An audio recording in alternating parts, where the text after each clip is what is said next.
No cabe duda de que dentro de la importante historia valenciana de los siglos XV y XVI, la familia Borja y sus componentes son de especial atractivo, tanto sea por la propia biografía personal de cada uno de ellos, como por la importancia que tuvieron dentro de lo que es la política, la religión y el arte de la Valencia de esos siglos. Conservamos algunos de los edificios que se hicieron bajo su patrocinio, pero si alguno de ellos resume mejor que ninguno parte de la historia de esa familia, es precisamente el Palacio Ducal de Gandía, como sede de su ducado. El Palacio Ducal se emplaza en el centro de Gandía, al lado del río Serpis, y es una construcción de una dimensión importante, puesto que ya no solo abarcaba lo que eran los espacios construidos del mismo, sino también las zonas de los huertos, patios, incluso de la muralla, de parte de la muralla que encintaba lo que es la población. No tenemos datos concretos del momento en el que se inician las obras del Palau. Se tiene noticia de que fue Jaime II el que inició esa construcción, cediéndola posteriormente a su tía, Constanza, emperatriz de los griegos, como reza en su sepulcro de la capilla de Santa Bárbara de la iglesia de San Juan del Hospital. Después de esta cesión pasa a manos de Pedro de Ribagorza, hijo de Jaime II, que es el que construye una parte importante desde lo que es la sala de la Cinta hacia el cauce del río. Hay que tener en cuenta que los datos fundamentales para conocer la cronología del Palau proceden fundamentalmente del libro que escriben los jesuitas Cervós y Solà al principio del siglo XX. Y en ellos comentan la existencia de una serie de pinturas que sitúan cronológicamente entre los siglos XIII y XIV, que son estas que en este momento estamos viendo, y de las cuales quedan algunos fragmentos que se han incorporado a la escalera que en este momento existe junto al Salón de Coronas. Después de Pedro de Ribagorza pasa por distintas manos hasta el Palau, hasta llegar al año 1399, en el que el rey Martín crea el ducado de Gandía para su hijo Alfonso el Bey, el infante Alfonso el Bey. Este es el que imprime al Palau una importante construcción, ya de tipo defensivo, con las características que tienen los palacios de esa época, que mantienen tanto un carácter puramente militar como también el agrícola, que corresponde al latifundio donde tendría el ducado. Después de esta época, el Palau pasa por distintas manos hasta que finalmente, en el año 1461, vuelve a pasar a la corona. En esta época apenas se realizan intervenciones, el Palau sigue manteniendo esa configuración de los edificios, de los palacios tardogóticos, de base muy sólida, de planta principal con una serie de huecos de gran tamaño que corresponden a las habitaciones principales del palacio. Y en el año 1485, Rodrigo de Borja, en ese momento cardenal, compra al rey Fernando el ducado para su hijo Pedro Luis, que será duque durante solamente 3 años. Posteriormente es cuando, a través de un personaje fundamental en la historia del Palau, que es María Enríquez, esposa de Joan de Borja, hermano de Pedro Luis, que es el segundo duque, inicia en ese momento una transición y un momento fundamental en la construcción, puesto que es cuando se convierte el edificio en residencia permanente de los duques. Es el momento en el que ya se hacen construcciones de otro tipo, con características más de decoración en los alfarjes, en las vigas, de artesonados o alfarjes de interés constructivo, como los que estamos viendo en estas imágenes, de la decoración a base de la cerámica con los emblemas heráldicos de la familia. Todo ese tipo de aportaciones a lo que es la configuración del Palau se hace precisamente en época de María Enríquez. En la Guerra de las Germanías el Palau sufre la invasión por los agermanados y se produce una notable merma en lo que es la parte de mobiliario y la parte documental del mismo. Finalmente, será el cuarto duque, Francisco de Borja, que después será finalmente San Francisco de Borja, canonizado, es el duque que construye una de las piezas fundamentales del Palau, como es la Sala de Coronas. La Sala de Coronas es el espacio tanto de recepción como de justicia, de impartir justicia del duque, junto con otra sala anexa que es la Cambra del duque. Esta sala tiene una enorme importancia puesto que está construida ya con un alto nivel en lo que son los elementos decorativos. Las pilastras son pilastras de cantería, con ménsulas de madera que reciben las vigas principales del alfarje. Los revestimientos son revestimientos que se conservan todavía, al menos una parte de ellos, son revestimientos cerámicos muy notables del siglo XVI. La decoración se completa con un friso donde aparecen unas partes de las epístolas de San Pablo y que de alguna manera transmiten ya lo que va a ser la filosofía del propio duque. Los pavimentos también son pavimentos que de alguna manera, en los que en este momento podemos observar en el Palau, reproducen con ya materiales más recientes y sobre todo teniendo en cuenta que son los pavimentos que se van a hacer después en la época de los jesuitas, reproducen aquellos pavimentos originales que estamos viendo de la heráldica. También es importante el oratorio privado del duque. En él está decorado con unas grisallas que se atribuyen a Paolo de San Leocadio. Paolo de San Leocadio es pintor que es llamado a Gandía para realizar intervenciones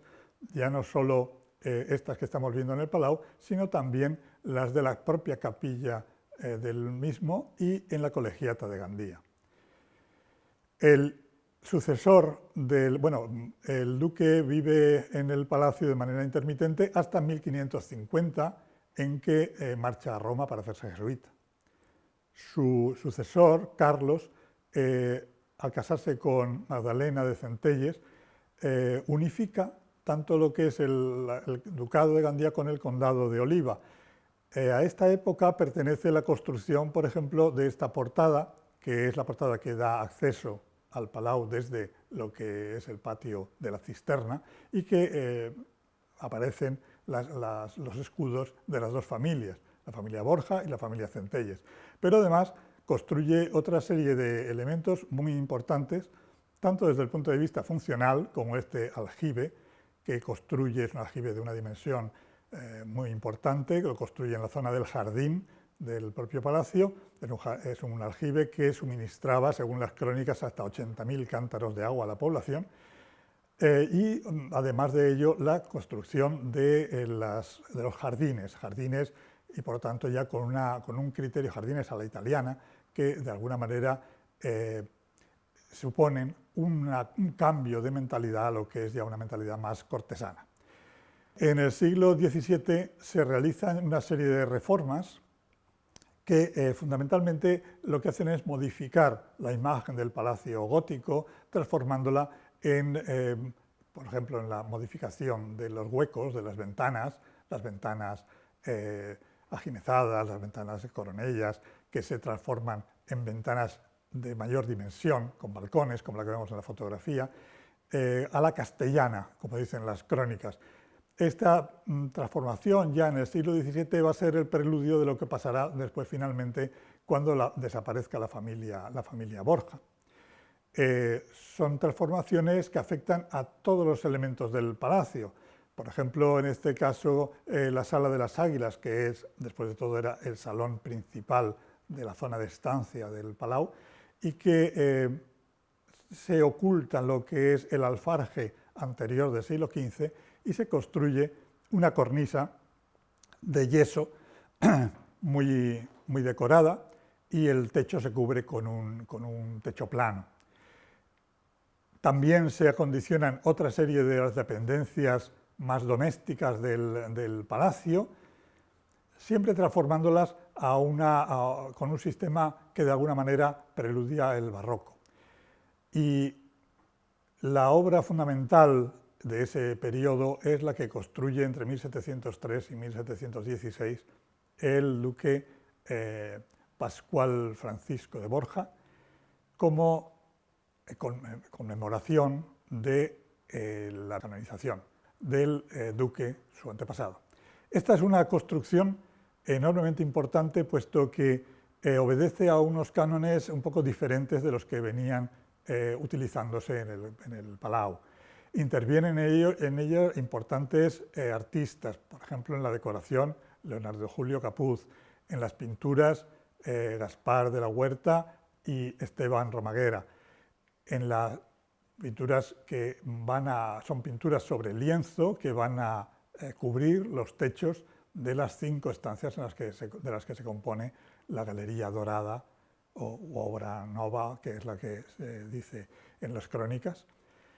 Y otro de los elementos importantes en esa decoración va a ser la cerámica que realiza Francisco Campos y Dionís Vidal. Precisamente Dionís Vidal será el autor de esta imagen que estamos viendo, que es la Sala de los 4 elementos. Era el pintor que en ese momento había acabado la pintura de la realización de las pinturas de Palomino en la bóveda de la iglesia de San Nicolás.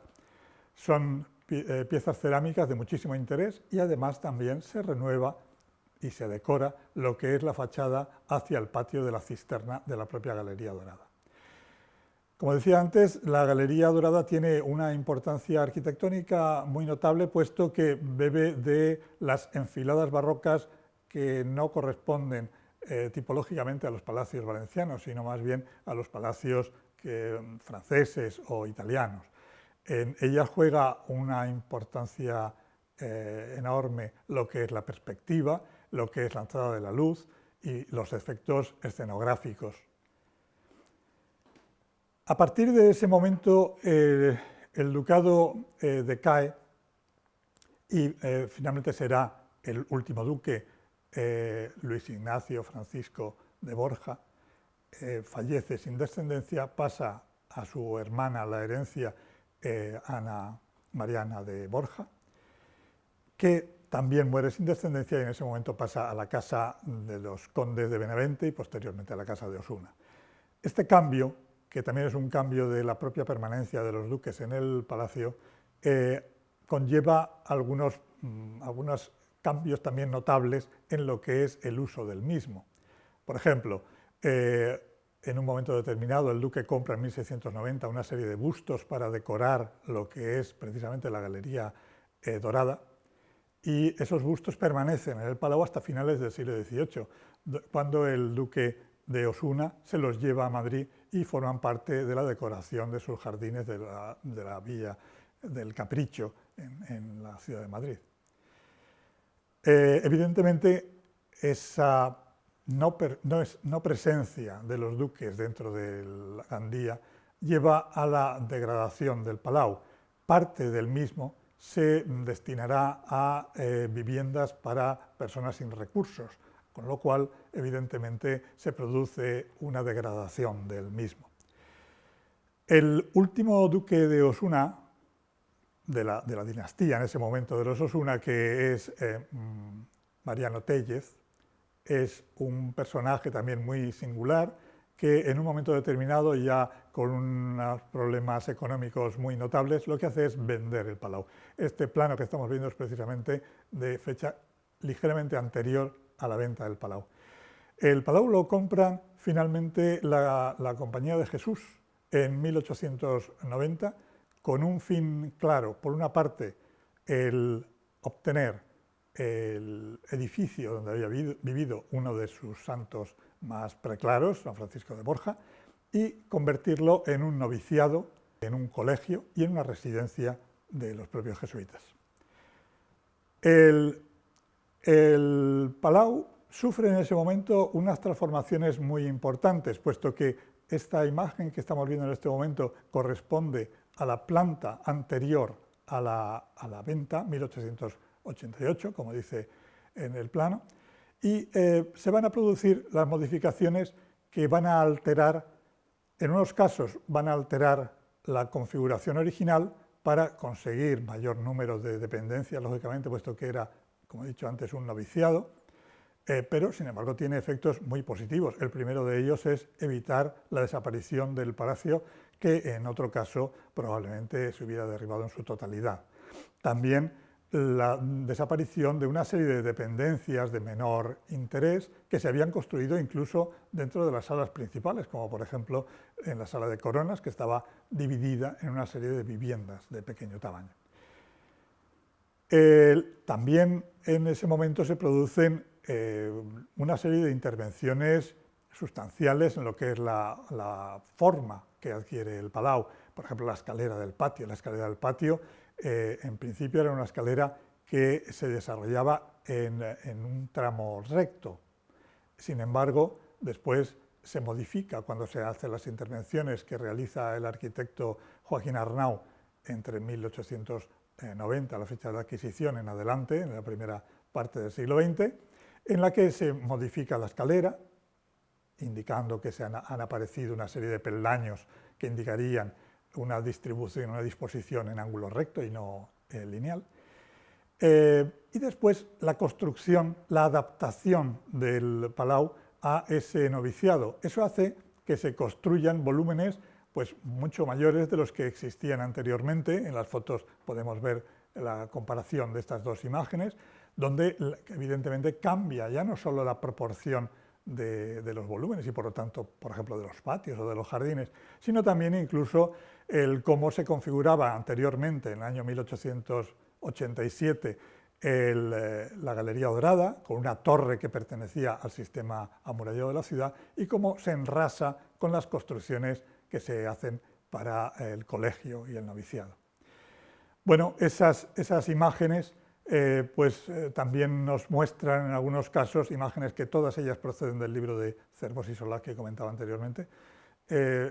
Son fotografías muy interesantes, puesto que nos muestran imágenes que ya en este momento han desaparecido, precisamente por parte de esas intervenciones, ¿no? Intervenciones de adecuación. Por ejemplo, la puerta que daba acceso a toda la zona administrativa que existía en la entreplanta del palacio. La imagen que en este momento estamos viendo es la imagen que tenía el Palau antes de la intervención jesuítica, todavía con parte de los arcos que sostenían la escalera gótica cegados, las ventanas que hemos comentado antes, ventanas a la castellana, y la única ventana geminada que queda en el Palau original.